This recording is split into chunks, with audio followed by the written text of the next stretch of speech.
श्री शिवाय नमस्तुभ्यम, हर हर महादेव। आप सभी का मेरे चैनल पर बहुत बहुत स्वागत है। भगवान शिव जिनकी पुनीत पावन शिव महापुराण की कथा संपूर्ण विश्व के कल्याण हेतु मैनपुरी उत्तर प्रदेश से आयोजित हो रही है।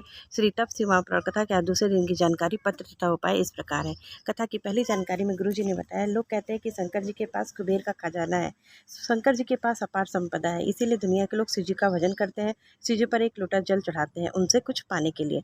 तो उन दुनिया के लोगों को हम बताना चाहते हैं कि हम शंकर जी का पूजन इसलिए नहीं करते कि उनके पास कुबेर का खजाना है, उनके पास धन और दौलत और भंडार पड़े हैं। हम शंकर जी का पूजन धन देकर नहीं करते, हम शंकर जी का पूजन इसलिए करते हैं कि शंकर जी के पास इतना होने के बाद भी लुटाकर वह शमशान में रहते हैं, इसलिए हम शंकर जी का पूजन करते हैं, जो दोनों हाथ से लुटाता है, जो कि दोनों हाथ से लुटाना जानते हैं। कथा की अगली जानकारी में गुरु जी ने बताया कि कई लोग कहते हैं, गुरु जी आपकी कथा में लोग इसलिए आते हैं क्योंकि वह दुनिया में सब बहुत दुखी हैं, जिनको दुख होगा वो आपकी कथा में पहुँचते हैं। तो शिव महापुराण की कथा कहती है कि पूरा पंडाल भरा है, इन लोगों से पूछना कि इनको कोई दुख है, तकलीफ है। जिसको घुटने में तकलीफ होता है वह 1 किलोमीटर पैदल चलकर धक्के खाकर कथा पंडाल में नहीं आता है।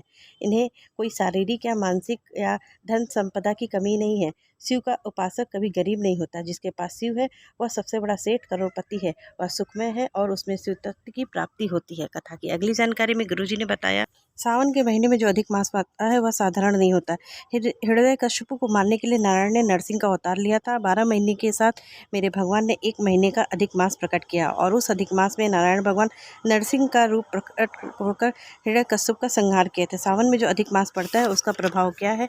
कोई देवी देवता मलमास को सम्मान नहीं देते थे, वह रोता रहता था और कहता कि तो मेरे मास में नरसिंह अवतार हुआ था, मेरे ऊपर कृपा करो। कोई पूछता भी नहीं था। तब नारद जी ने मलमास से कह दिया, जैसे सावन का महीना आए तुम शंकर भगवान की आराधना करने लग जाना। क्या होगा इससे? शंकर भगवान आपका आदर भी कराएंगे, सम्मान भी कराएंगे, जो कुछ आज तक नहीं मिला वह देवादिदेव आपको प्राप्त कराएंगे। जो शिव तत्व प्राप्त कराएगा वो दुनिया में कोई भी नहीं दिला सकता। मलमास ने 2 लोटा जल हाथ में लेकर शिव जी की आराधना भक्ति में बैठ गया। तब शंकर जी के नेत्र खुल गए। महादेव ने पूछा, तो पार्वती जी ने कहा कि मलमास है, इसको आप आशीर्वाद नहीं दे सकते। तो शंकर जी ने कहा, इसका कारण पूछा।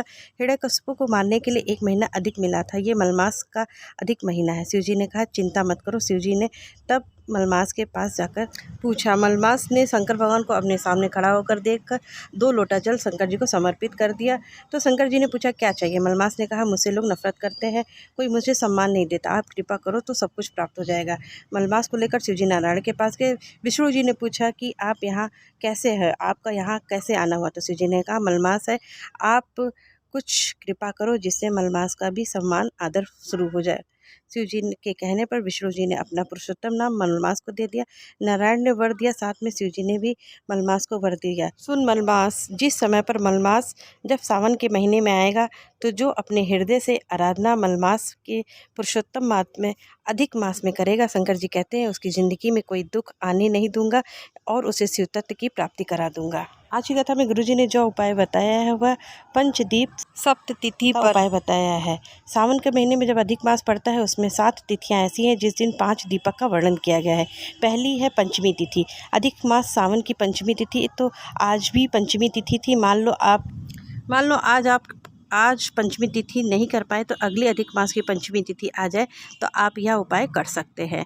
तो जो 7 तिथियां हैं वह इस प्रकार है। पहली है पंचमी, दूसरी अष्टमी, तीसरी एकादशी, चौथी प्रदोष, 5वीं शिवरात्रि, 6ठी अमावस्या और 7वीं पूर्णिमा। ये 7 तिथियां हमारे यहाँ बहुत ही खास मानी गई हैं। इन 7 तिथियों पर यदि हम 5 घी के दीपक सावन अधिक मास के महीने में हम अपने मुख्य दरवाजे पर लगा देते हैं तो हमें शिव तत्व की प्राप्ति होती है। वैसे तो ये दीपक हमें तुलसी जी के क्यारे में, मंदिर में, अपने घर के दरवाजे पे, शिवालय पे लगाना होता है, लेकिन इस समय कहीं कीचड़ है, कहीं पानी है, तो भगवान का स्मरण करके उन दीप को भगवान के सामने प्रज्वलित करके आप कर सकते हैं।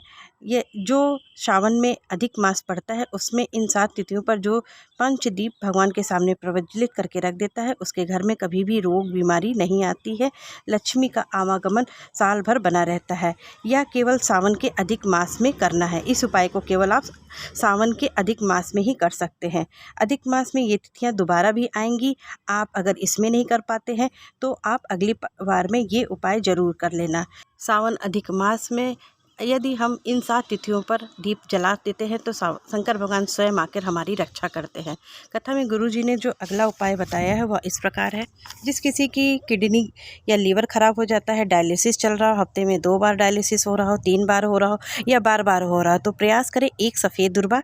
गणेश जी को जो दुर्वा चढ़ती है वो हरी होती है, लेकिन ये जितनी भी हरी दुर्वा लगी है उसी में सफ़ेद दुर्वा भी होती है, सफ़ेद रंग की दुर्वा होती है। एक सफ़ेद दुर्वा सबसे पहले महादेव जी को समर्पित कर दें। उसके बाद 1 लोटा जल कुंदकेश्वर अवधेश्वर महादेव का नाम लेकर 1 लोटा जल शिव जी को समर्पित कर दें। जल समर्पित करने के बाद उस दुर्वा को वापस उठा ले आएँ। जिनका डायलिसिस चल रहा हो, जिनका किडनी लीवर ख़राब हो गया है, उस जल को शिव जी पर चढ़ा हुआ जो जल है उस जल को उनको पिला दें। उस दुर्वा को पानी में गलाकर थोड़ी मात्रा में मतलब आधा चम्मच जल पिला दें। कुछ दिन तक ये जल पिला देने के बाद 4 से 5 हफ्ते में उनके डायलिसिस धीरे धीरे कम हो जाएगा, उनको आराम मिलना चालू हो जाएगा। पर ये उपाय आपको सावन की अधिक मास की शिवरात्रि के दिन करना है। इस उपाय को आपको अधिक मास की शिवरात्रि के दिन सुबह, दोपहर, शाम, रात आप इस उपाय को कभी भी कर सकते हैं।